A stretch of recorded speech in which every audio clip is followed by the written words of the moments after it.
Hi guys. അപ്പോൾ ഇന്നത്തെ പോക്ക് കൊച്ചിക്കാണ്. അവിടെ എന്താണെന്ന് വെച്ച് കഴിഞ്ഞാൽ ഞാനൊരു 8 മാസം മുമ്പ് ഒരു 6 മന്ത് കോഴ്സിന് ചേർന്നിട്ടുണ്ടായിരുന്നു. പക്ഷേ ഇത്ര നാളായിട്ടും കോഴ്സ് കംപ്ലീറ്റ് ആക്കാൻ പറ്റില്ല. അപ്പോൾ ഈ പോക്ക് കോഴ്സ് കംപ്ലീറ്റ് ആക്കാൻ വേണ്ടിയിട്ടാണ്. നമ്മൾ കൊച്ചിക്ക് പോകണമെന്ന് പറഞ്ഞപ്പോൾ തന്നെ കൂട്ടുകാരൻ വിളിച്ച് അവൻ്റെ ഫോൺ അവിടെ നേരാക്കാൻ കൊടുക്കണമെന്ന് പറഞ്ഞു. അപ്പോൾ ആ ഫോൺ വാങ്ങിയിട്ടാണ് നമ്മൾ ഇന്ന് പോകുന്നത്. നേരെ വന്ന് കുതിരാനെത്തി. ഇവിടെ എത്തിക്കഴിഞ്ഞ് കഴിഞ്ഞാൽ വണ്ടിയുടെ ഫോട്ടോ എടുത്ത് സ്റ്റോറി ഇട്ടുള്ളൊരു പതിവാണ്. വണ്ടിയുടെ ഫോട്ടോ എടുത്ത് നമ്മൾ നേരെ വിട്ട്. കഴിഞ്ഞ കുറച്ച് ദിവസങ്ങളായിട്ട് നല്ല മഴയുള്ളതുകൊണ്ട് ഇന്നും ചെറിയ മഴ ഉണ്ടാവുന്ന പ്രതീക്ഷയിൽ വന്നതാണ്. പക്ഷേ ഇന്ന് ഒടുക്കത്തെ വെയിലാണ്. എന്തായാലും ടണലിനുള്ളിൽ കയറിയപ്പോഴാണ് ചെറിയ ആശ്വാസമായത്. പിന്നെ നമ്മൾ അടുത്ത് പോകുന്നത് കേരളത്തിലെ ഓഫ് റോഡ് ട്രാക്കിക്കാണ്.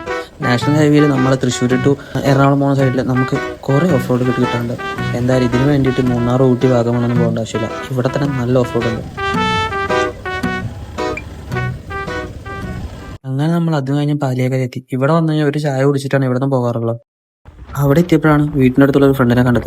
അപ്പോഴാണ് അവനും പറഞ്ഞ എറണാകുളത്തേക്കാണ്. അപ്പോൾ രണ്ടാളും ഒരുമിച്ചായതുകൊണ്ട് ഒരുമിച്ച് പോകാന്നുള്ള പ്ലാനിൽ ഞങ്ങൾ റൈഡ് സ്റ്റാർട്ട് ചെയ്തു. ഇനി അങ്ങോട്ട് പോകുമ്പോൾ ഫോൺ വെച്ച് വീഡിയോ എടുക്കാൻ കുറച്ച് ബുദ്ധിമുട്ടുള്ളതുകൊണ്ട് ഇന്നത്തെ വീഡിയോ ഇവിടെ കഴിഞ്ഞ് ബാക്കി പിന്നെ